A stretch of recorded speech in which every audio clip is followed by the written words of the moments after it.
Zdravo drugari, dobrodošli u još jednu epizodu emisije Zujmo o svemu.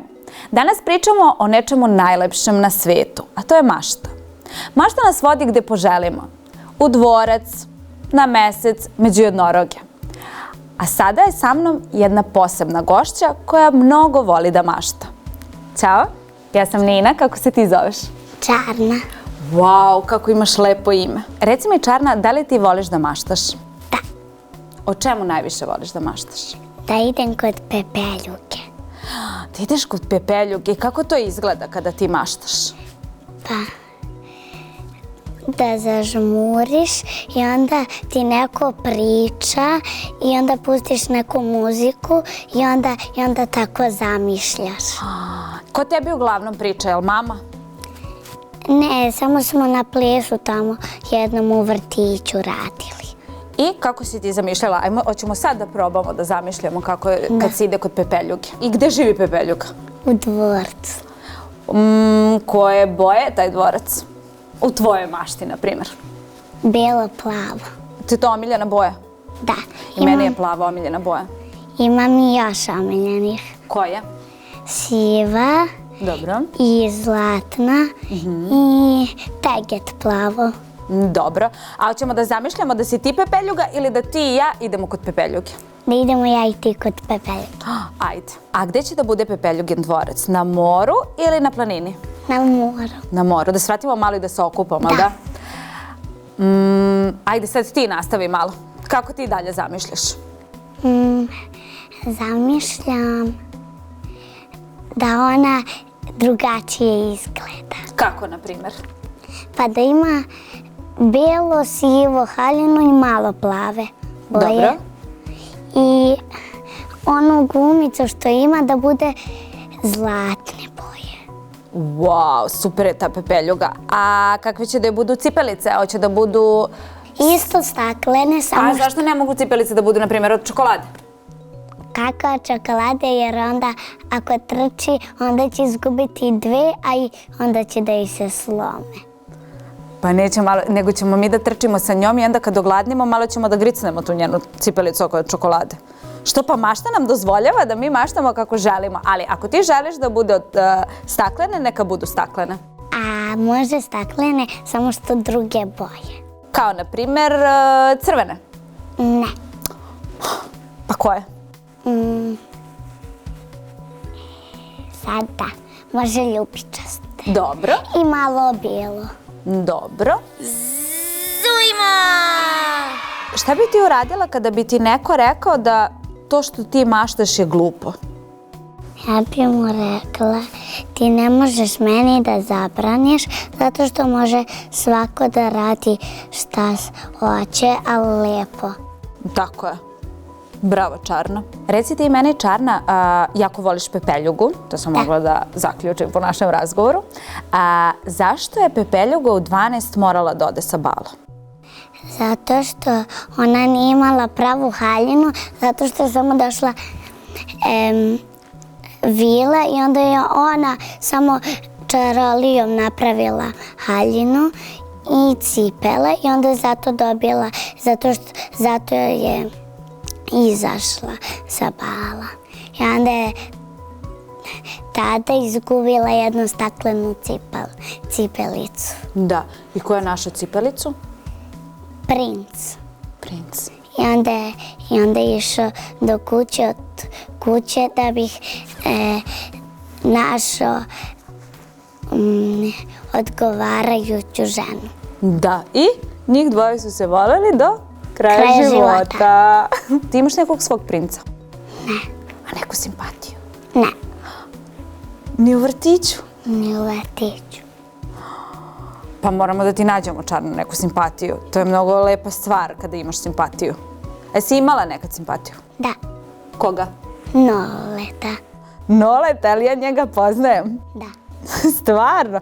A zašto ti Nole više nije simpatija? Ne znam. Samo se sada družite. I to je potpuno okej, jel da? Bolje da budete drugari. To si shvatila? Da. a da probaš i ti da zaboraviš patiku u vrtiću pa da vidiš ko će da ti je donese kući. Možda nekad nosim i baletanke. Znači, poenta je da izgubimo baletanku, a ne patiku. Da, zato što su nekada patike prljave i onda ko bi je nosio kući ako su prljave. I onda što bi pipao prljavo rukama. Pa to ima poente zapravo. Da. Zujmo! A sada ti meni reci da imaš magični štapić, šta bi uradila? Pa volela bi da na svijetu svi pričaju srpski, a ne neko engleski, Neko srpski. Da. Ja se potpuno slažem sa tobom, Čarna. Jer kako onda ti sad da ih razumeš? Da.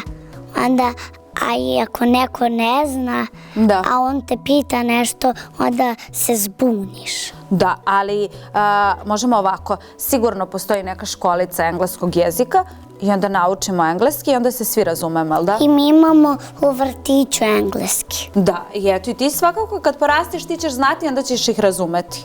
Da. Šta bi još voljela na svetu da promeniš? Da svi dečaci imaju istu odeću i devojčice. Zato što zamišljam i da napišemo svoje ime na odeći. Da, i onda ćemo svi izgledati isto. Da. Sada ti meni, Čarna, reci, da li nam mašta pomaže da budemo srećni? Da. Kako? Pa zato što sanjaš neke snove koje ti mnogo želiš da ideš. Da, to je zapravo mašta. Ti maštaš o nečemu i ti to o čemu maštaš jako želiš. I da li se to na kraju ostvari? Da. Ako jako veruješ u to, onda se to i ostvari, jel da? Da. Ako, na primjer, to o čemu ti maštaš ne uspe odmah, da li ćeš da odustaneš ili da nastaviš da maštaš o tome? Da nastavim. I nikad nećeš odustati, jel da? Da. Da. Jesi ti nekad od nečega odustala u životu? Ne. Zujmo! A Čarna, reci ti meni šta bi ti voljela da postaneš kada porasteš i da li mašta ima veze sa tim? Ima. Ima? Šta bi ti voljela? O čemu maštaš da budeš kada budeš bila velika? Policajka. Vi svi koji dođete ovdje kod mene hoćete da budete policajci. Šta radi policija? Hapsi lopove i bezobrazne ljude. Da. Je li imaš nekog policajca u svom okruženju? Jel znaš nekoga ko radi kao policajac? Znam samo od moje drugarice, mamu i tatu, koji rade u policiji. Dobro, i ti maštaš da kada porasteš budeš policajka? Da. I ja sam sigurna da će ti se to ostvariti. Ista. Da. To je čarna poenta. Kada maštaš, moraš da veruješ u to što maštaš. I onda se to ostvari. Da. Zujmo! Da li ti misliš da bi ovaj svet bio bolji kada bismo svi maštali? Da. Šta misliš, Čarna, da li maštaju samo mala deca ili i odrasli ljudi? Pa mogu svi da maštaju. Da. A da li misliš da su odrasli ljudi malo zaboravili da maštaju? Pa mislim da jesu. Da. Trebalo bi da svi maštamo, to je jako lepa stvar, jel da? Da, a moji roditelji nikad ne maštaju. Zašto? Pa zato što zaborave. Hoćeš ti da ih podsjetiš? Da. Da. Stalno ih podsjećaj da treba da maštaju, važi? Da. Znači, Čarna, zaključili smo da zapravo svi mi treba da maštamo. I to je jako lepo, jel da? A reci mi šta bi ti poručila deci koja nas gledaju? Zašto je važno da oni maštaju? Zato što mogu da budu uvek srećni. Bravo, Čarna, ja mislim da je to prava poenta ove emisije na kraju. Jel da? Jel se slažeš sa mnom? Da. Da. Hvala ti što si bila moja gošća, bila si super. Nema na čemu. I jako puno sam naučila od tebe danas, jel znaš? Da. Drugari, danas smo naučili da mašta nije samo igra. Ona nam pomaže da budemo srećni, baš kao što nam je i Čarna to rekla. Zato nikada nemojte da prestanete da maštate. Vidimo se ubrzo sa nekom novom temom. Ćao!